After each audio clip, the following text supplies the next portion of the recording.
Let's see. Oh, I see what you mean with this song. Okay. Next. Couple things about what we're doing today. We are going to get to cause and effect, but I did the wrong alt tab. Hold on. Can't get rid of that one for some reason. I wanted to mention something about the quizzes. I've had some people email me and say, hey, can you reopen this quiz? And I've told them in that case, yes, I can. But I'm going to show you real quick. I'm going to go to, I think I've already got Magnus Baraka maybe pulled up. Let's see. Do I? Yeah. On Magnus Baraka, when I go to his class and I go down to quizzes, you'll see that I've reopened the quiz 2 for him. But I realized something. Everybody's always able to see it. In the past, the way quizzes worked, the way I had them displayed before, you weren't always able to see your grades. Once you did it and the availability time was over, after the due date was over, your grade would go away. It'd still be there, just be in the background where you couldn't see it. But now I've made it where you can see all the quizzes. It's just the new one will always push down the old one. So at 12:30 this afternoon, quiz 3, or I don't know if it's today, it might be next time, next week, but whenever due date is, quiz 3 will pop up and it'll be at the top, and they'll continue to push the old ones down and so on and so forth. And your grades will be displayed in the grades. They won't go away as soon as they pop back up. The grades pop up, and that's fine. The problem I've noticed is that I used to have a way to let people do a quiz when they missed it. That would be to change user availability, and I would click a user, and it would let me click their name, and then put it down. And then it would let them do the quiz if they had an extenuating circumstance, like they had to miss because of some kind of emergency, or like they were having internet problems at home or something, and they couldn't get the quiz done. So I would reopen it for them. The problem is that when I do it this weird way where like after the due date you can't do it, but I let you see your grades all the time, there's no change due date availability. So I can make it available for the person again, but they can't do it again. It says due date's passed. So I can't reopen quizzes for people anymore. So I may end up actually going back to the old way of the quizzes not showing your grades after the time that you did it. So you have to kind of keep up with your grades. And I'll always have them. But I don't know. I want to still have the ability for people to, if they have extenuating circumstances come up, do quizzes. But I'm not just going to reopen it for every single person, because some people have asked for it. And the asking, I think, is sort of and giving the good reason for it is a good reason to do it. But then if somebody just goes, oh, quick, it's open, run in. I don't want that to happen. So I'll have to figure out a way around it. I'll probably make a decision on that on Friday, and I'll let people know what I've decided and how it's going to work after that. This may be the reason I originally didn't do it this way, is because I found out that was problematic. But if I can find something in Googling Blackboard and like seeing if there's some way around this problem, I'll find a way around it. But if there's not, I'll just have to make it where it'll only ever show the quizzes that are currently due, and then they'll go away after the due date's over. And you'll just have to remember what your quiz grade was or write it down. Questions about that?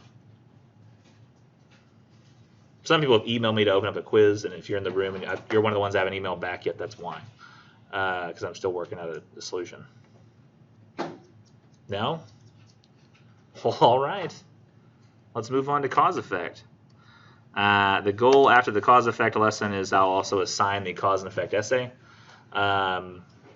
So essay 1, that was already due. And now essay 2 won't be due until week 5, day 2, but I'm assigning it today, so it's basically 2 weeks. It's going to be the Thursday after next that's going to be due. And what else? Have a brief lesson on cause effects, then we'll move right into the assignment. Well, I say brief, it always takes me longer than I think it will, but we still get it done in time. Here we go. It's black, nice deep blacks there. So I kind of want the light switch off. Would somebody volunteer to turn off the left light switches? Thank you. It is always the person in that seat, strangely enough. I wonder why. Cause effect, identification, analysis, and prediction. I feel like the lesson usually goes fairly quickly because people kind of already understand cause effect and how it works. It's just the terminology that maybe is different than you're used to. You know that there's a cause that brings about an effect. Whoa, like that. Other than that, it's not really that difficult a concept. And much of what I'm talking about comes directly from the book, and it's got more detail. I'm just I guess making some of the concepts a little easier to understand. That's all I'm doing. So cause and effect essays will specifically address why things happen. And they may address only causes, only effects, or both. Only causes, only effects, or both. One thing that a cause-effect essay will not do is address neither causes nor effects. Does anybody know why?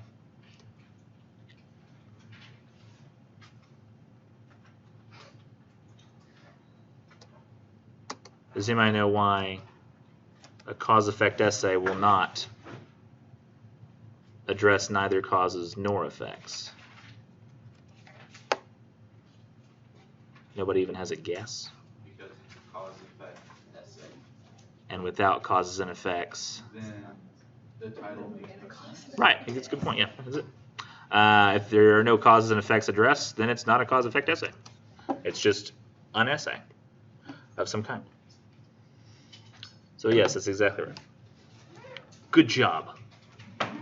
I don't have stickers or gold stars or anything, but if I did, Then that made my effort useless. basically. But I do appreciate your willingness to answer.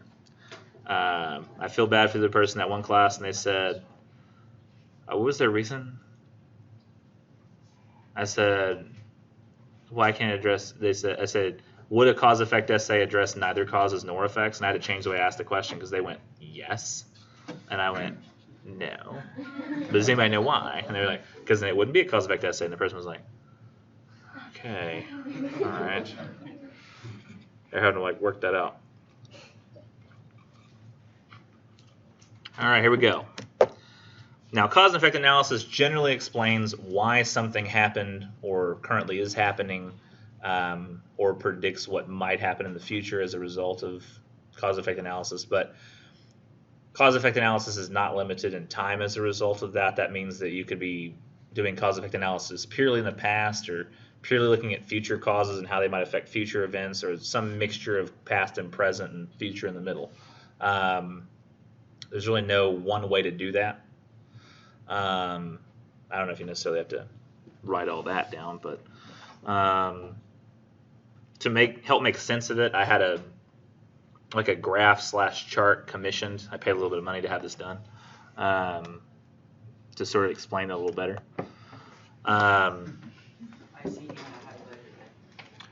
Yeah, it was. I'm sure I paid whatever the hourly rate is that I get as a teacher, and however much time I spent doing that in Paint. So like 15 minutes of my pay in Microsoft Paint, I guess. Yeah. So when we have this, let's say we look at past events. Let's say a past cause would be like the assassination of Archduke Ferdinand and its effect on the beginning of World War I, which I believe was essentially the cause or one of the contributory causes of that happening. But that was the catalyst that got things going. Or I might look at it and say, okay, well, yeah, I forgot about the effect of World War I, but let's look at the past and say the Archduke Ferdinand's effect on, and this is going to sound really weird, but going way through time, Donald Trump being elected president in 2016. And you might say, well, I thought you said present. Depends on how you define present. So present could be today, it could be right now. It could also be this present time period we're in. So if you say we're in the current presidency of Trump, then you would say that could be considered the present. That's right now.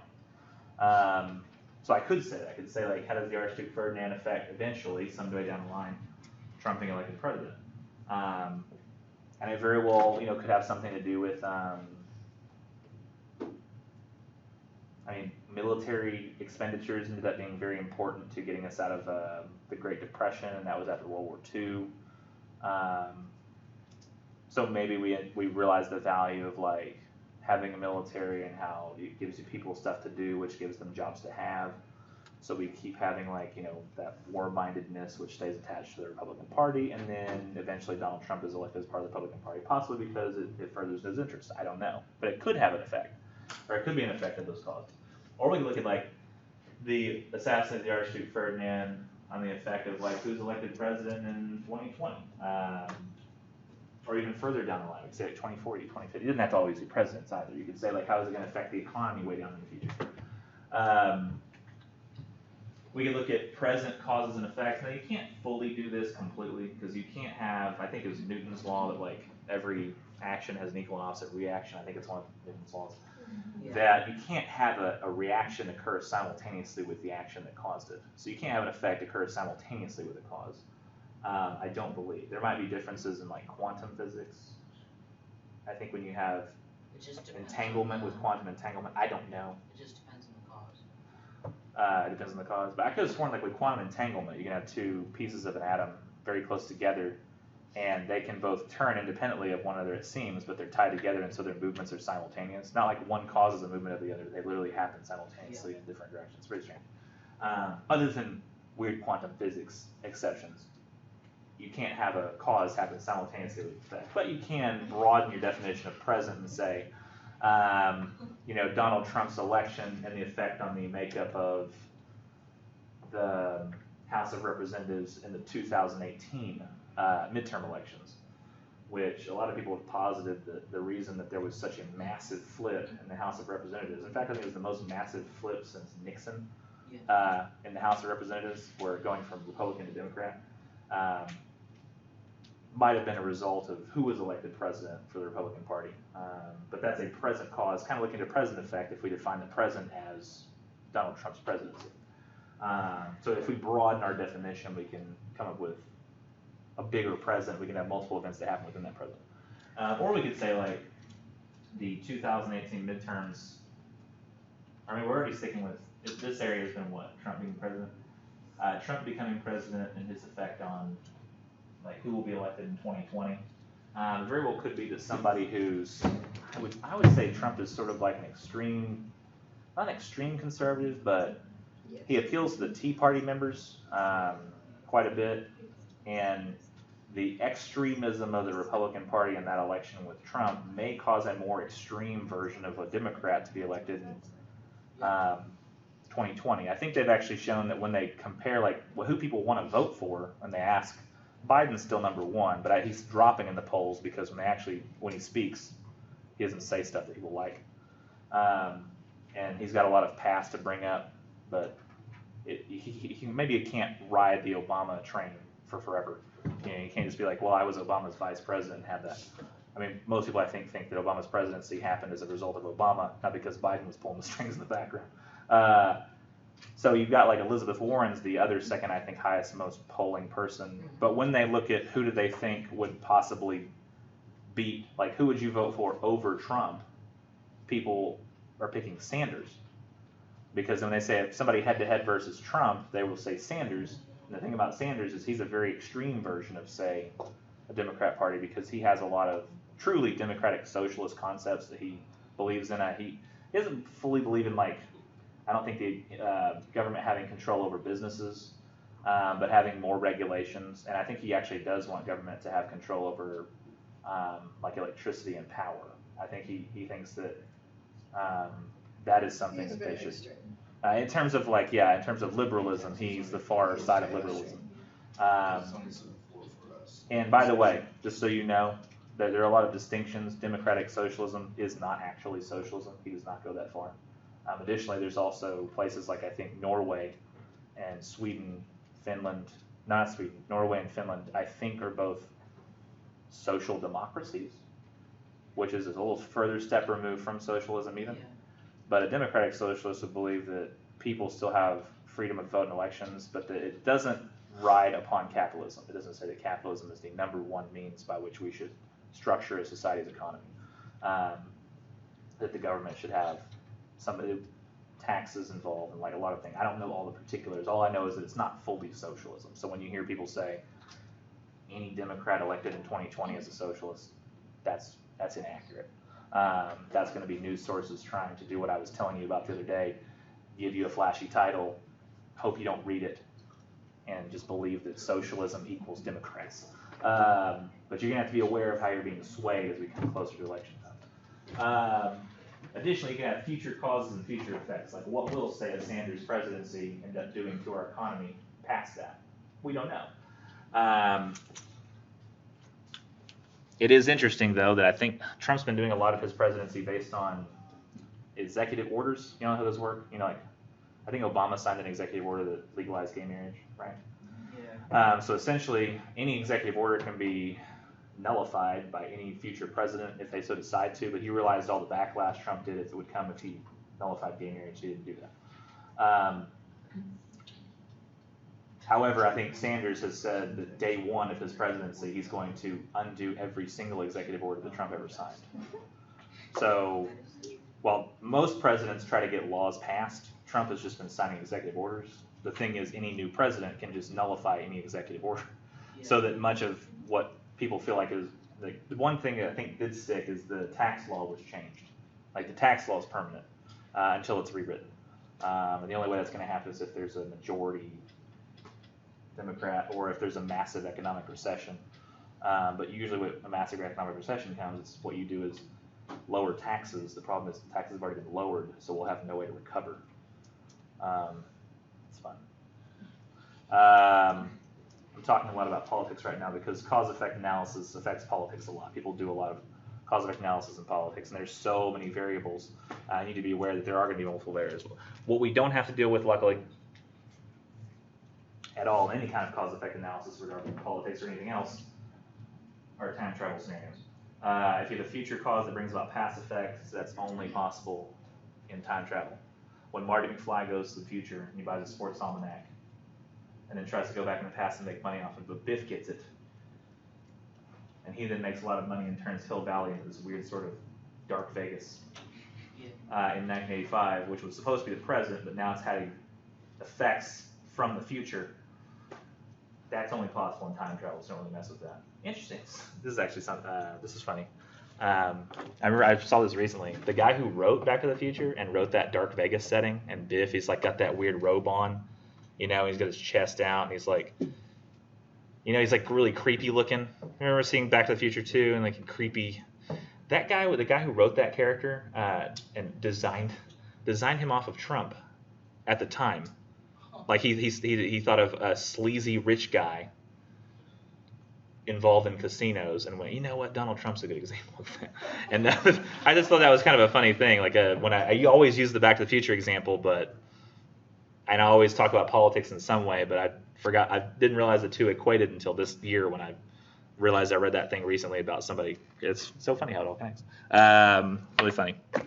But moving on. So time, you can look at causes and effects throughout time. You can also realize that cause-effect is not just one cause that brings about one effect. Sometimes multiple causes bring about multiple effects, or one brings about multiple, or multiple causes bring about a singular effect. So if I have a cause like I lose my job, well, multiple effects might begin to happen. Like I might have little money now, or soon. Or I might go back to school, get my college degree because I lost my job. It's a good time to do so. This might even happen before I have little money. So it's not a result of having little money. It's the result of losing my job. Or my wife's going to start working overtime. This is before we've got little money. This is before I go back to school. My wife just says, you know, it might be a good idea to take overtime now that we might have less money in the future. So we only have one job now. Maybe the kids will get a smaller Christmas or no Christmas. Santa was sick this year.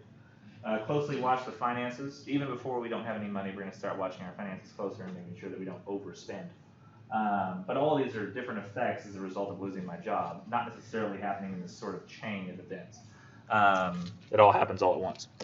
Or you can have many causes that bring about one effect. So if I take notes, I come to class, I study, I receive financial aid, all those things kind of eventually result in me graduating.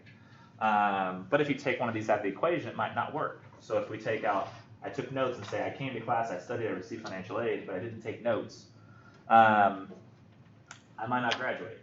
Depending on the field in which you're in, like if a lot of the stuff is done not from the textbook, but from the lectures themselves, you take a lot of notes on the lecture, may have trouble graduating in that field if a lot of the teachers do that.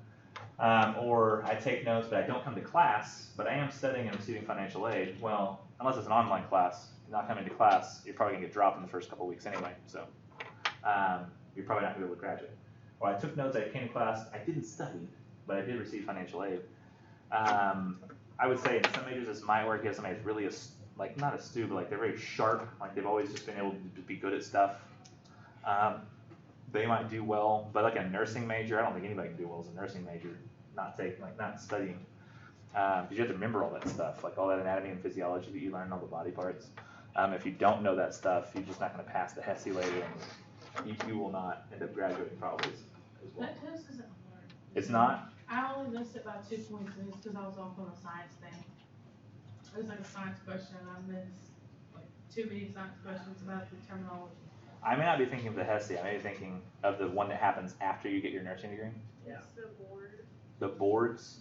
What are those? That's what they're called? That's it? Yeah, it's the board test. The board test. Okay, well, I thought, oh wait, NCLEX? Is that what it is? Yeah, that's what I was thinking of. Yeah, you're not going to pass the NCLEX without studying. You're not just going to know all the names of the body parts and capillaries and heart valves and things off the top of your head. You know, it's not like math. You can't just, oh, okay, well, logically this makes sense. It would be called bleh. Like, somebody named it, and it's probably named for somebody's name at some point. If I take notes, come to class, study, but I don't receive financial aid, well, probably most of us aren't going to be passing and graduating, because I couldn't have gone to college without financial aid. And that was in like the early 2000s, you know, and it wasn't quite as bad as like our parents and grandparents, where they would show up and they would like trade, you know, a donut for their education. The guy's like, hey, that donut looks pretty good. You want to learn about, you know, like go to college? I guess. Like the cost of a cup of coffee, it seemed like was what they had to pay. These days, the expenditures have blown up. But causal relationships. When you're talking about things having an effect or having a relationship through cause and effect, that's saying that they have a causal relationship. Although I would say be aware, be wary of who you use this word with. Know your audience, because when I'm talking to like my dad and we're having like an argument about politics or something, and if I were to use the word like, well, these two things have a causal relationship, he'd get pissed off. He'd say, stop using your college words on me. I'd probably reply back with, Dad, it's 6 letters. It's just the adjective form of cause. And he'd say, I told you not to. And I'm like, okay. He's like, if you can't make your point with small words, it's not a good point. I'm like, I'm not so sure that's true, but okay. Additionally, like if you'll have a boss at work, you know, some of those bosses, like if you say like, man, I've noticed, boss, that, you know, having only one person on at 5 o'clock when we have the rush has a causal relationship with how much money we end up being able to pull in, because there's only one guy can't handle every single person that comes to the door. And that boss might be, wow, you're really smart. You know, I want to promote you. But additionally, know your audience. Know if your boss is that kind of boss. You might have a boss that's like, this kid's smart. He's going to take my job. I'm going to start framing him for things. I'm going to start, you know, giving him crappy shifts. So just be aware who you're talking to. Some people won't like the big words. They make them uncomfortable. And you could create a caustic relationship as a result. Caustic? I believe it means almost like acidic and burning and something that's very reactive and bad. You know, like an ex-boyfriend or something. Am I right about that? Caustic, able to burn or corrode organic tissue by chemical action, sarcastic in a scathing and bitter way. A caustic substance. So yeah, burning and corrosive. Create a caustic relationship. So most situations are incredibly complex and will involve not just like the ones we saw where it was like one cause leads to many effects, or many causes that lead to one effect. It's going to be multiple causes that result in multiple effects. And I think that's one of the reasons why it's so difficult for us to agree on, you know, political policy, because all of us see something different happening for different reasons. Some people see that they're losing their job because immigrants are taking them. Other people look at it and go, no, it's not an immigrant taking my job. It's the fact that the job has changed. There are more robots taking over, and you know, so some people are attributing it in one way, some people the other. So nobody can really agree on what the true cause is. Now, there's different ways in which we can talk about causes as a result. There's the main cause, which is the most important cause of many, and there are contributory causes, which are the less important causes. I really like the example from the book. I hope it's still there.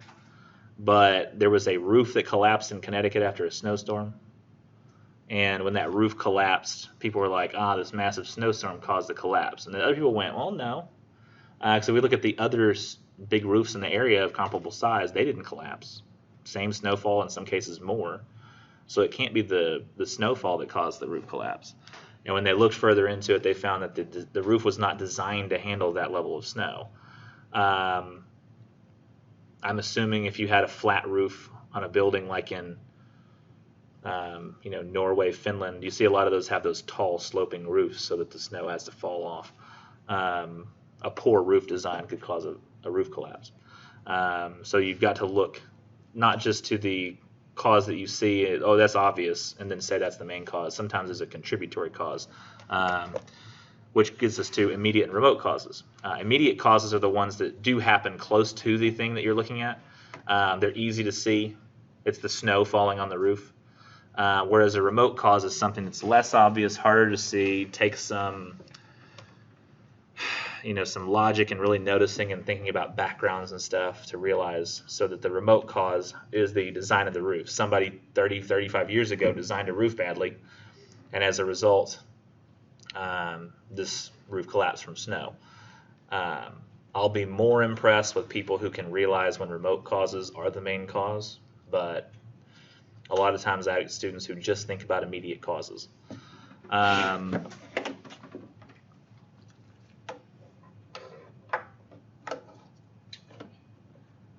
I think when we were talking about the other day when I was talking about news on social media, you might look at this news and think this is the news, and that's an assumption you're making, that this is the truth, this is the news, this is how everybody's seeing it, this is the facts.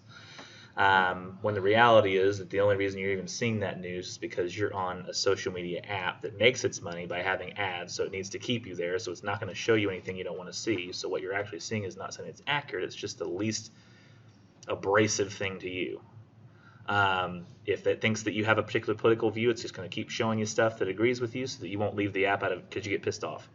They don't want you to put your phone down because you're pissed. They don't want you to go, gosh, can't even look at that anymore. I'm so pissed. Because if you do that, they're not making money. They want to show you, sunshines and rainbows. Maybe not sunshines and rainbows. Maybe like, if you think Trump sucks, you're going to see Trump sucks. You damn right he does, over and over again. Like. And somebody's like, Trump is awesome. He saved our country. You damn right he did. Swipe up, swipe up, like. And then those two people get in a conversation. You're like, you see that news story about how great Trump is? Like, you mean all the ones about how bad he is?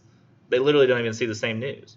So you can't even trust that you think, oh yeah, if I'm seeing this as the news, it's the only news. That's a poor assumption to make, because you're merely the result. You seeing that particular news is merely the result of many, many different causes and remote causes that have the collective effect of you seeing this now. Craziness. Another commission drawing I had done. This is my house. This is the main street upon which I have an address. This is a side street that I live on a corner. And there's another side street above that shares the same name as this street, but they're just sort of separated slightly. I had to use cause-effect analysis to save myself a few $1,000 and a lot of, granted we still have a lot of headache, but at least we'll save a lot of money. So, those rains that'll sometimes come here in Texas where there's a whole bunch of rain all at once, and like you're in Walmart when it happens. Because it's sunny and then all of a sudden there's this massive wall cloud coming. And you're like, oh my gosh, this is dangerous, but I still need hot dog buns, So you run in Walmart real quick and you come out and it's raining so hard that you're like, I think I can make it to my car and I'll be okay. And it's like, 20 yards to your car. And by the time you get from the door to your car, you're completely soaked. There might be some dry spots somewhere, but for the most part, you're wet, just everywhere. All your clothes are soaked and you've got to change when you get home. That kind of rain, if it happens for about 30 minutes straight, causes, we figured out, our entire garage to flood. And if the flood gets high enough, if it rains for long enough, that actually comes into our kitchen underneath the bottom boards of the wall, and also into our living room. And then it all runs out the back door. That's not good. We don't like that. And we figured out after about 2 years of having the house that it happened for the first time. We were kind of shocked. So we were trying to figure out like what is going on. We had some people come and talk to us, and it happened twice in like a period of like a couple months. Weirdly enough, it happened the night before her graduation, her master's graduation. She was crying. It was very sad. She was like, I don't want my house to get ruined. I was like, it's okay, dude. Fine. I try to call her babe, not by her name, because sometimes if I say Chrissy, she goes, what did you call me? I'm going to say babe. That's right. She only wants pet names. But if I'm at work, I call her Christina, because that's her official work name. So, garage floods, right? For about the first 3 or 4 times it happened, we would like have to leave work immediately and go home with like brooms and start sweeping water out of the garage so it would go by. Then one came so big one time that it was, luckily we had concrete floors this time. My wife eventually wanted to have a laminate hardwood flooring, but that stuff, if it gets wet and you leave the water on it, it warps. So we knew that wasn't going to work. If water got underneath it, our boards go like that. We couldn't have that. So we were like, we have to come up with a solution eventually. Eventually I came up with a temporary solution where I took like cinder blocks and like have them like this, and they go in a line, but then there's another cinder block row behind it that's offset. So there's like a little crack that the water has to come through to get there. Additionally, I put the cinder block wall on top of terry cloths so that they'll absorb the water first. It's very hard for water to flow through other water that's being structurally kept in one place. So it's generally worked to keep out water. And there's sandbags in front of that. The city came and gave us one time because they looked at our wall and said, what is this? And they're like, water gets in. Oh, okay, you're sandbag. So they gave it to us. But this little wall, despite this wall, sometimes the water is still high enough it gets in. So we have a pump in the garage that pumps 60 gallons a minute. And about half the garage has to flood before it'll kick on because it has to have a water sensor. It doesn't want to pump unless there's a reason to. But we actually figured out a way to fix that this time. We take a broom, we sweep some water toward it, and it goes, starts pumping. So we're going to start using that now. Y'all don't really care. But it starts pumping out 60 gallons a minute. It takes about 3 minutes till it stops. So that means it's got about 180 gallons of water in a space of about from me to Anthony. And it looks like it's about that thick. That's a lot of water. So it's 180 gallons. So this guy comes, and my wife is like, we got to do something about this. He says, you know what I can do for you guys? I can put right here. I'm going to dig out a little trench, all right? We're going to dig a trench, and then we're going to put a pump. All right, so it's going to trench will be about that deep. We're going to have a pump in there. It's going to pump the water. And I already had a pump in the garage, right? So I said, okay, so how much water is this thing going to pump? He said, this is going to be a pretty good pump. It's going to pump about 240 gallons a minute. I was like, no, that's not work. He's like, yeah, well, I said, my garage took 3 minutes to pump out this much water with 180 gallons of water. And you're telling me you're going to put, like, at that point I had a video that showed that my entire front yard, this whole area here, was completely submerged when those rains come. This much water. And I walk in it, and it's up to my leg right here. I was like, this ain't going to do that. The yard's underwater. There are probably around 20 to 50,000 gallons of water just sitting in my yard when this happens. Yeah, you're pumping 240 gallons a minute. It's like that meme of that guy where he's got a bucket of water and the apartment next to him is on fire and he's going, you're not going to do anything. It's going to burn down. Right? So I was just like, that ain't going to work, buddy. And so what I figured out is, while he wanted to charge something like $2,000, $3,000 to dig out that little trench, put that pump in, it's not going to do anything. I finally figured out what the true cause was. Somebody told me, I ended up talking to somebody about it, and they said, oh, yeah, that's the roads. And I was like, the roads? Because I was driving home one time, and I asked somebody about it, because what I saw driving home was when I came home during one of these rains, so we could start sweeping, I saw that there were tons of rain coming down the curbs, right? But the curbs up here, this all flows down. So those curbs, they come out, there's like 3 curbs of water on this side. But at some point, the middle of the road is actually lower than the curb on that side. So most of the water comes over to my side. So I've got like 4 curbs worth of water coming. And there's a deep spot right here. And it goes, oh, somewhere to go. So it comes down this little hill, and then right here is a hill that goes up. So it's got nowhere to go except my yard, and just sits there, and it's like, y'all want to have a party? Cool, let's just hang out here. And so like my whole yard's underwater as a result of this. The problem, so then, is that I've got tons of this. So I was like, well, why is this even happening? Why? And somebody told me, well, every single time, because they were like older, They said every single time that we've ever had the roads fixed over the years, instead of like they're supposed to do, scrape the old layer off, they just put a new layer on. So eventually, not just us, but everyone will have this problem. So if they next time they do the roads again, instead of scraping, they just put another layer on, then the curbs won't do anything at all, and people's yards will become the river upon which the water gets down to the creek. But I figured out this, and while it is still a bit of a headache, it does save me about $3,000 because, oh, my wife would hate it. When we built the fence, she was really happy with, fence was not there. Fence is now there. Problem solved. So that $2,000 is well spent. But $3,000 and the garage still floods would have pissed her off. Especially because she would want to be like, we have this pump now, so what we can do is just remove this ugly cinder block wall I've wanted to get rid of for years. I'm like, you understand? We can't do that. No, I think it's fine. And then she's going to have warped floors. And I feel like I would get yelled at even though. Or no, it wouldn't be that. It would be like I would not be allowed to say I told you so, but I'd want to. So I've just been very much forcing this point where we're not doing this because it won't work. Because I got a video. The yard is underwater. Like the whole yard is. Like there's no way. So cause effect, not just useful for essays. It's useful for examining stuff that's in your own life so you can figure out whether or not stuff is worth the work. If I do this, what will be the result? And sometimes you really have to think. You have to have impulse control. Impulse control is very hard. Because impulse control will help you realize how cause and effect should work the best. Sometimes it's fun to like yell at somebody. You're like, I'm mad right now. I'm going to yell at somebody. But then it turns out that person's like your kid's school teacher or something, and you're like, shoot.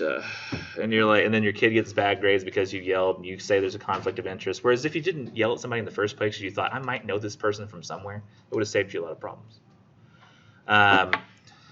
Sometimes too, like a brand new teacher or something might be like, I'm going to hold my ground on this issue, and that teacher does not get hired back because they decided to make this one big issue. I'm not saying this has happened here. I'm just saying, like, from my perspective as a teacher, like, I try not to push unless I'm really sure that what I'm doing is right. If it's like some little thing and I'm like, I just don't like this personally, I don't worry about it because it's not a big deal, Other things, questions? Did you ever fix the issue with your garage, or you still waiting? No, we haven't fixed the city yet. We're hoping at some point we'll just sell the house. We'll take the cinder block wall down, pretend like we don't have the issue, and then we'll sell the house, and they'll be like, "Gotcha, suckers!" And then we'll be like, "By the way, you might want to build a cinder block wall." Depending on how nice the people look who buy the house. If they're like trying to penny and dime us, we won't say anything. And then they would try to sue us, and we'd be like, "What? You bought the house as is?" We did too.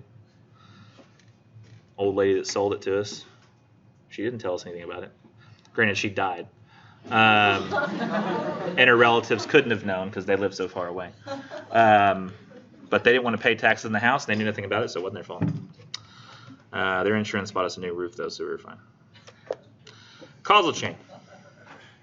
We like causal chains because they're fun to watch. You ever seen a Rube Goldberg machine? It's like where a domino falls over and it hits a marble, which now goes down a ramp, and that ramp makes the marble go into a bucket that has a string it's attached to that pulls up another pulley somewhere, and then that knocks over a little action figure, and he lights a candle, and so on and so forth. We're like, oh, this is fun. I like this. It's really neat. We love those, but it happens in real life as well, just not quite as interestingly. You'll have a causal chain. So a cause will lead to an effect, which will become the next cause to the next effect, which becomes the next cause, the next effect, and so on and so forth. So I might miss 3 months of school in third grade because I was very sick. Then I, as a result, get it behind all the other students. That caused me to cheat on my work. Because of that, I'm not understanding the work I was doing. Therefore, I didn't care. And because of that, I became frustrated and quit trying. But if you remove any one of these pieces from the chain, it probably doesn't go the same way. So if I don't get sick, of course, why would I get behind anybody? So then why would I cheat? But if I was sick, but I was still doing work from home and I never got behind, then why would I cheat? Now, if I did all that stuff, though, and I didn't cheat, if I just worked really hard and got back up, then maybe I would understand the work I was doing, so I would still care. I wouldn't get frustrated. So any one of these things removed results in getting frustrated, not the eventual result. I don't know why I just thought of this. For some reason, it's on my mind. I apologize. I'm hungry. Good cause-effect analysis, although sometimes things just go viral and you can't do anything about it. Good cause-effect analysis would have caused Popeyes to realize that if they came out with a chicken sandwich that could rival Chick-fil-A, that freaking spicy deluxe, man, it's amazing. I had 2 yesterday. It's bad too because it's like I care about LGBT issues, but that chicken is really good. And I have gay friends. They love Chick-fil-A, and I told them, they were like, do you know Chick-fil-A's history with like the LGBT stuff? And they were like, I'm gonna swear right now, you better just shut up. And I was like, okay, all right. And it was like, if you ruin chicken for me, I was like, okay, whatever. But it's not the company itself that votes on the issues. I think it's one of the people who is up there who has personal issues with it. So it's not quite the same thing. But if they had thought that us having a chicken sandwich that could rival Chick-fil-A's and we released it out to the world could lead to lots of people wanting to try it, they wouldn't have run out after like 6 days, was it? It was really quick. Like I literally went over to Popeyes and I was like, I would like your chicken sandwich. They're like, we're out. And I kept going for like a week. And then I read online, they're like, yeah, it's not going to happen until like the end of September. And I was like, oh, I'm sorry. Shoot. Like, what are the alternate words? Marker? So like, yeah, cause-effect analysis is going to be important in your daily lives as well, because if you underestimate things, a lot of people didn't know it was going to be raining yesterday. Nobody was in a scenario to be able to take a picture of a double rainbow. Oh, I got one yesterday. I did. So a lot of people did get one, but you didn't know. You gotta, if you look and see that rain's coming, maybe get a double rainbow picture. That's not an important thing. I don't know what I'm saying. Cause-effect, I think, makes organization pretty easy, assuming you know what you're writing about and you're writing about it well. So the cause-effect nature of things, you usually mention causes then effects, but you don't necessarily have to, and because it's sort of a cause is positive effect, or not positive, it's like it's a dichotomy. You know what a dichotomy is? It's like two things that are sort of the result of another, and like they're opposites. So causes are like in a kind of a dichotomous relationship to effects. So a cause will usually not also be the effect. But you could say, I'm going to mention all my causes or effects in chronological order, or you can say, I'm going to do the main cause first, then a contributory, or contributory, then main, or immediate, then remote and immediate. You might do the positives then by starting with the negatives, then moving on to the positives, stress the negatives by just briefly starting with positives. There's all kinds of different ways to arrange it, but it all depends on the topic that you have. So I'm not going to go through all of them in detail. I'm just going to kind of mention that cause effect generally helps you structure your paper just by the nature of the way causes and effects work. Something to be aware of when you're doing cause effect analysis is don't mistake coincidence for causality. It's one of the bigger problems that we have in cause effect analysis is people might think because something happened close to another thing, it is the cause of that, when you need to realize that it might just be a coincidence. It's not causal. The best example I can think of is, remember that Dallas shooting a couple of years ago where like it was a Black Lives Matter march or protest, and some guy came and shot the police who were there. Well, there was a dude walking around, black guy, with a rifle on a strap, and he was walking in the Black Lives Matter like protest with that rifle. And people saw, and they had tweeted out that picture at one point. And so what we had here was a guy with a gun who was at a Black Lives Matter protest. Right now, it's merely coinciding. That's what coincidence means anyway. They coincide. They're in the same place. Unfortunately,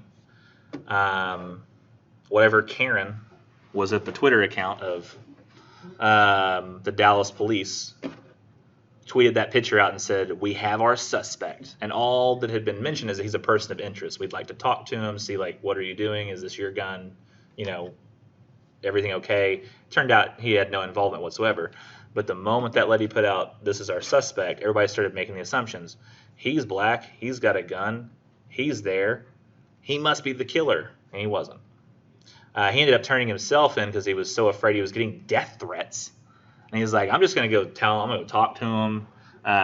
People are already saying they want to murder me on social media. And he went, and it was hard for him to eventually get his gun back because they were like, it's in a crime of interest. He was like, but my gun wasn't used. And they're like, I'm not the suspect. And they're like, yeah, but still, they took his clothes. It was crazy. But it was because people mistook coincidence for causality. This guy was there. He had a gun. He must be the shooter. Don't do that. Always look at all the evidence first before jumping to conclusions. It's another one of the biggest problems that we have in society right now. It's one of the reasons that people think that vaccines cause autism, because you start getting vaccines in the early part of your life, and autism diagnoses start becoming possible around the age of 2 or 3, when kids are getting lots of vaccinations. It's kind of like, everybody who breathes drowns. Everybody who's born eventually dies. So maybe death is caused by birth. Yeah, but I mean, you have to think about logically, do these two things cause each other, or is it just like they're related always? Because everybody, like more than 93% of people get vaccinations.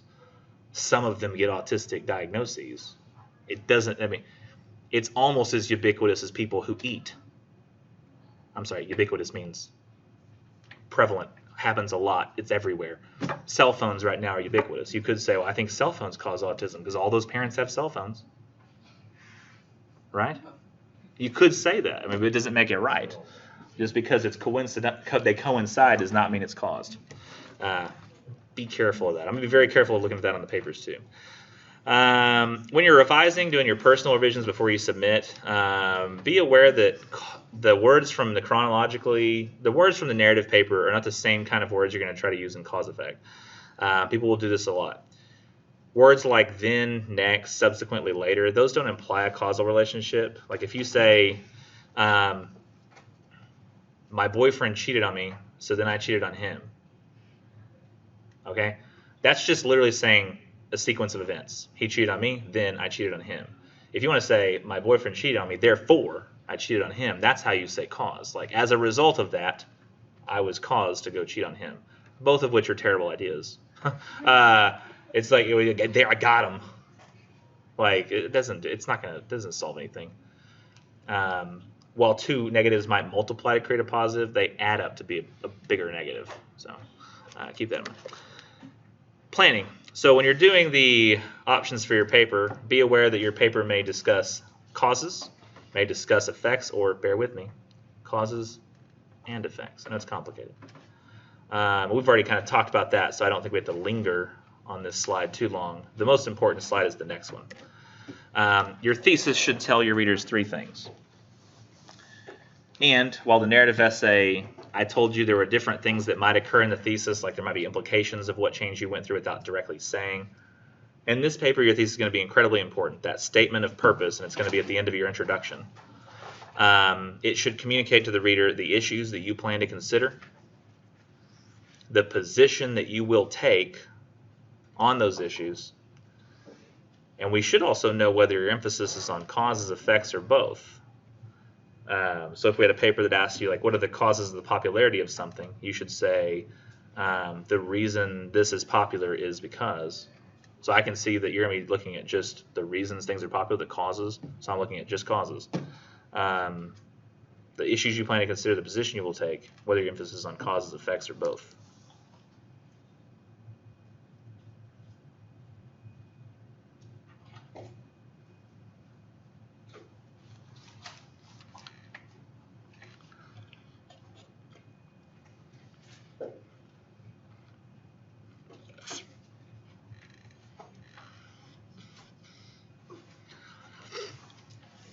Issues you plan to consider, the position you will take, whether your emphasis on causes, effects, or both. But not neither. And why? Because then it wouldn't be a cause effect. You got it. Y'all are learning. Or you already knew that because it was obvious. One of the two. Huh? Bit of both. Bit of both. Bit of both. Too many variables to know the true effect. Many options you can see. So let's assign essay 2 now. That's what we're going to do next. This is Magnus Baraka looking at quizzes. We're going to go instead to essay 1 assignment. Or essay 2 assignment, I'm sorry. Essay 1's already due. Essay 2 is here. Various topics to choose between. Your next 2 papers are going to be, or your next 3 papers are going to be kind of open. The essay 3, the comparison contrast, you can choose a news article over a lot of different events. Sky's kind of the limit. But I definitely have some ones I don't want, and I tell you what those are at the time. Research papers, very broadly open. There are only a few different categories I won't allow. But this one, I'm still kind of controlling in what direction you go. So this is due week 5, day 2, so not next Thursday, but the one after that. So it's 2 weeks. You're going to pick one of these topics and then pick a subject within that subtopic. So the first topics, or here, I can read all 3 topics first. I'm sorry, here, I think I have a napkin or something. My mouth feels very gross. Have I done this for y'all before? Yes. It must just be 3 classes in a row that does it. Like when there's 3 classes in a row, I don't know, there's something about it. Like you talk so much and you get dehydrated and everything just starts getting gummy. Didn't need that word, did you? With a high vocabulary, you can make things really gross. Nobody shake my hand after this. I didn't get anything on them. I just, it was near.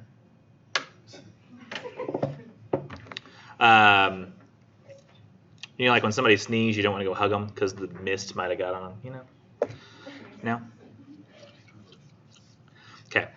Topic 1, how do you account for the popularity of one of the following things? Write an essay considering your remote as well as immediate causes for the sex phenomenon you choose. 2 is what do you see as the major cause of one of these things? Based on your identification of its cause, formulate some specific solutions for the problem you select. 3, write an essay considering the likely effects of a severe protracted shortage of one of these things. And you may consider a community, city, or statewide shortage or a nation or a worldwide crisis. So let's look at the subtopics. 1 is how do you account for the popularity of one of the following? Twitch, and by the way, this is the streaming service, not the dancer on Ellen. Jenner show, because apparently he's also named Twitch, I think. Streaming service. Superhero films. I will warn everybody that the superhero films one, while it might seem very entertaining to write, I've been watching superhero films since Tim Burton's Batman, before the Dark Knight movies came out. So I've got a long history with them, and the way superhero films are now with the Marvel Universe, it's not the same as it was back then. They were kind of popular, but the popularity now has sort of exploded. So I'm going to be very scrutinous on this topic, not because I'm trying to be hard on you, but because I just know more about it. So when students mention something like, well, superheroes are really popular because they have really famous actors in them. No? Like, give me an example. Well, Chris Hemsworth. Yeah, but nobody knew who he was until he was in Thor. So these are movies that became so popular, they made the people in them popular. I was going to use an example, but it was from Chappelle, but I can't do it. I want to say it, but it's inappropriate. Okay, so cosmetic surgery. How did it become popular? Hip-hop. Is hip-hop called something different now? Because hip-hop has been in the textbook for years. I don't think there's another name for it yet, is there? I mean, if there is, I would like to know. Somebody email me. But as far as I know, it's still just hip-hop is a loose term for like, sort of like, I don't know. It's like there's the history of stuff, like kind of the history of everything. It kind of started out in Brooklyn and sort of spread out from there. Huh? No. Rap is I don't know if rap is considered a part of hip hop. I don't know. So that's it. I would have to have a little bit of. I'd have to be told kind of what's what on that topic. If you're not sure about it, you can always try changing it to pop culture. No, because that's way different. Pop culture is. I don't know. I'd have to. Moving on. Video games. I would say that this does not say console games or PC games or phone games. It does say video games. So any video games, you would have to be considering kind of all at once. The popularity of video games. Homeschooling, online garage sale groups. You all heard of those? Fitness trackers. This could be something like not just like a Fitbit, Apple Watch, all those kinds of things. Things you put on your ankles. Not ankle monitors for like if you're in prison, but LinkedIn. That's like a social media, but it's work related. So like you put your resume on there and people can contact you and say like, hey, and then people will try to network. So like I've had students try to like message me on LinkedIn before and say like, can I include you as part of my network? Which I don't know much about LinkedIn. I would ask somebody about it because I don't really know. Reality TV. So how do you account for the popularity of one of these things? Write an essay considering remote as well as immediate causes for the success of the phenomenon you choose. So here's a question I have. Is this essay going to have stuff about causes? Yes. Yes. Will this essay have stuff about effects? No. No.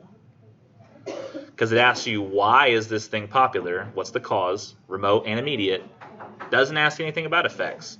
So while you might consider that cosmetic surgery has had a terrible effect on society, because it's ruined every reality TV show you watch, because now nobody looks like a person, but they all look kind of weird, ghoulish creatures.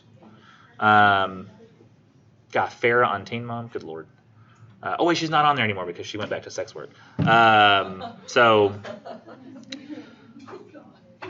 remote as well as immediate causes, it doesn't ask for us to give our opinion on cosmetic surgery, nor should we even say, like, here is what a cosmetic surgery does to people or what video games do to people. It's literally just asking what makes it popular. So that should be what you're concerning yourself with, whether the remote immediate causes of popularity. Don't do any judgments over what the thing is. Now, what do you see as the major cause of any one of these problems? Binge drinking among college students, academic cheating, school shootings, voter apathy, civil asset forfeiture, which, if you don't know what that is, I'll tell you about it in a minute, vaccination demonizing. That just means kind of talking badly about vaccinations to the point of, like, you know, angrily saying people shouldn't get them, and sex trafficking. And then based on your identification of its cause, formulate some specific solutions for the problem you select. So on this one, when it says, what's the major cause of, say, school shootings, and based on your identification of the cause, formulate some specific solutions, do we deal with causes? That's kind of a trick question. We deal with one cause. So yes. We're looking at how many causes? I just said it. The major cause, yeah. So we're going to have to narrow it down to the major cause of, say, school shootings. And then do we deal with their effects? No. No, everybody's scared to answer that. I was wrong last time. Yeah, we don't do any effects on this. However, we do add what? Solutions. We have to try to solve this problem. So we don't have to do effects. Does anybody have any idea why we don't have to do effects on this? I mean, first of all, it doesn't ask, but you know why effects wouldn't really be something we had to deal with? Is all your opinions. One, it would be opinions, yeah. That would be problematic. And this is a difficult question. This is more of an English teacher question, like something I might ask another teacher. But if you look at it, it assumes that every one of these things is a problem, and problems have negative effects. So there's no reason to say, well, school shootings have bad effects. Well, duh. Lots of people die. Everybody gets scared. That's the bad effects of school shootings. There's no reason to even spend time on it. So that it presupposes that these things are bad. So that dealing with effects is sort of a waste of time. Now, on the first topic, yeah, you might want to deal with the effects of cosmetic surgery and why it could be bad for people, but it just, that topic isn't asking for it. The second topic kind of presupposes the idea that the effects are bad. Then we have, write an essay considering the likely effects of a severe protracted shortage of one of the following commodities: voter polling locations, rental housing, cell phones, vaccines, textbooks, net neutrality, silence during assignments, education, local news sources, mental health services, gossip in the classroom, wireless internet capability, or family planning services. So any of these shortings, actually I think I read a couple that weren't actually there, but you know, the ones that I read out loud, those are for real. So, okay, so all these right here are ones that you might not be as familiar with, say, something like net neutrality, where that's like making sure that we have a free and open internet, and like Time Warner Cable, or I'm sorry, Spectrum now, can't say, hey, Netflix, if you want the fastest lanes on the internet, you have to pay extra. They currently can do that because the FCC made that okay. Unfortunately, what that does is pushes small businesses out that can't afford the fast lane. So that's unfortunate. I think I saw somebody actually had their email address came from a family business. So if it got bad enough, then the company could decide, or like the internet company could say, well, hey, if you want to have like the premium speeds that people can get to your website for and not have it crash, you have to pay extra. So that would be an unfortunate thing.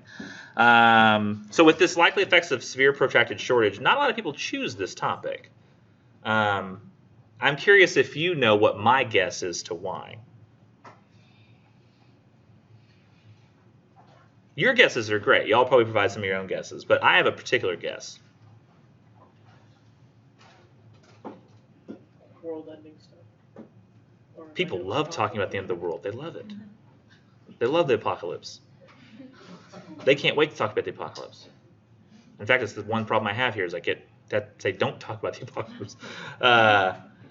My theory is that people look at this and they go, okay, isn't that protractor? What does that have to do with severe protracted? Oh, protracted. Protractor. I don't know what that means. Let's do one of the other two. And I just really think it's that simple of a decision. But protracted just means extended period of time. Like it's severe and it lasts a long time. So you'd have like a lack of voter polling locations for a very long time. As bad as like, maybe I should have put in here like Department of Motor Vehicles because the Green will have its shut down. Now when you go to Sulphur Springs, which used to be like going on a nice little country drive, like now you arrive and there's like 45 people there and you're like, what just happened? I don't know what Rockwall's like, but maybe we'll try that next time. It's apparently still bad. I heard some giggling. And then there's one more thing. So it does. Oh wait, I'm sorry, I forgot to ask. Does this likely affects the severe production shortage? Do I deal with causes? No. No. Do I deal with effects? Yes. Yes. And this actually is even a little bit more difficult because you're saying the likely effects of a severe protracted shortage. So this is something that hasn't even actually been caused yet. So really what that's saying is, regardless of whatever might have caused it, what would the effects of having a shortage be? So you're not going to sit there and try to figure out, with the wireless internet capability being gone, was that caused by some massive solar flare that knocked out our magnetic resonance capabilities for satellites? I don't know. I don't even know if what I said is real science. You don't have to figure out what the cause was. You just say, okay, we got no wireless internet capability. Nobody can have it. What do we do? We got no rental housing. There's nothing we can do about it. Now what do we do? Or what happens? Now, civil asset forfeiture, I want to mention it in case people don't know about it because it might take a while to read like what it's about.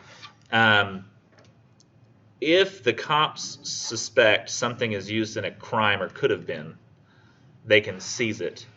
And so it's civil, people, civilians, assets, so you're forfeiting your assets to like the police or whoever in the interest of making sure that it's not part of a crime. So what this means is, let's say you don't trust banks. You're like, I don't trust them banks. So you've been saving money in a safe. And you've got like $20,000 cash in a safe. And granted, you would love to be able to pay cash for a house, but you can't. So you've been saving up this down payment, and because you want to have the banks to have your money. But now you got to buy a house. So you go up there and you're going to buy this $250,000 house, and you put down a $20,000 payment, and it lowers your interest rate or something to do this. So you're driving into town. You got like your bag with $20,000 cash in it, but you're going straight to the bank. So you got a gun, so you don't think anybody's going to rob you.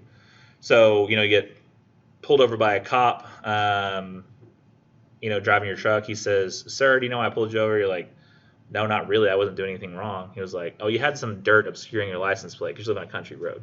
And he's like, you just need to wash that off. And you're like, oh, okay. So you just couldn't read I couldn't read it. Okay, it's fine. And he's like, sir, what's in the bag? Or where are you headed today? You're like, oh, I'm going to the bank so I can make a deposit in the house. And sir, what's in the bag right there? Oh, that's just the money I want to make a deposit for. You have money in the bag. How much money do you have in the bag for a house deposit? $20,000. You have $20,000 in cash in a bag. Yes, sir. Not worried anybody's going to take it from you. You're like, well, sir, as I told you before, I have a concealed carry license, so I assume if somebody tries to take it, I can defend myself. It's my right. It's your right, sir. It's your right. I don't know that what you're doing with that cash is what you say you're doing, so I'm going to go ahead and seize that. You can secure a lawyer and get that back and blah, blah, blah. So he has about 30 days to get a lawyer, sue back for the cash. If he's successful, he still is out the lawyer fees, and he probably will lose out about $5,000 from that. So now he only has $15,000 of his cash originally. Usually anything that's less than $5,000, it's not worth even suing to get back. I had somebody I know that had jewelry stolen from their house. They reported to the cops. The cops found it. However, it was considered as suspect. It was considered evidence in a crime while they were investigating who stole it and what to do with them. They kept going and asking about it every week. Can we get our jewelry back? Can we get our jewelry back? Can we get our jewelry back? Finally, they came back one time and said it's missing. And they said, well, we told you it was going to be put up for auction. They were like, no. And their stuff was auctioned off, and that money goes back into the police department's funds. Same with the $20,000 cash that was taken. So if you think there's a weird conflict of interest there, you're right, because the motivation there could be just the department's low on money. We need money. We'll take this money because we don't really know what it's going to be used for. If it was for a crime, they don't even have to prove it was for a crime. They're just allowed to seize it if it's possibly that it was. And weirdly, you know what they do? They bring a lawsuit against, like they what do you call it? When they charge the money with a crime. It's weird. But so I wouldn't carry large bundles of cash with you anywhere, because, well, most of the cops out there are great. They got into this business because they want to do good. There are some people who are bad, and money motivates people, and you know that kind of thing can go badly. But that is a real thing, civil asset forfeiture. It's one of the things that happened as a result of 9/11. They were like, how do we catch terrorists? Well, let's make it where we can stop. You know, we can stop drug crimes too and all that kind of stuff by suing the stuff itself and making sure that, because they really wanted to prevent terrorist crimes. Like, how do we prevent? We have to be able to take stuff before we even know if it's been used. But that's sort of getting past the whole innocence until proven guilty idea of the law, which it's a problem right now, and some states have outlawed it and some haven't. This paper is 750 to 1,000 words, and I've got a cheat sheet on the next page for if you pick a topic. No, this one we only do remote and immediate causes, no effects. And this one we do briefly identify the one cause, but no effects, only solutions. We do solutions after we say the one cause. And this one, no possible narrative apocalypse. We do only no causes, we just do the likely effects. And then I'll go over the sample paper, the childhood obesity paper, which is not a topic you're allowed to write about, on a different day. You'll have a great weekend.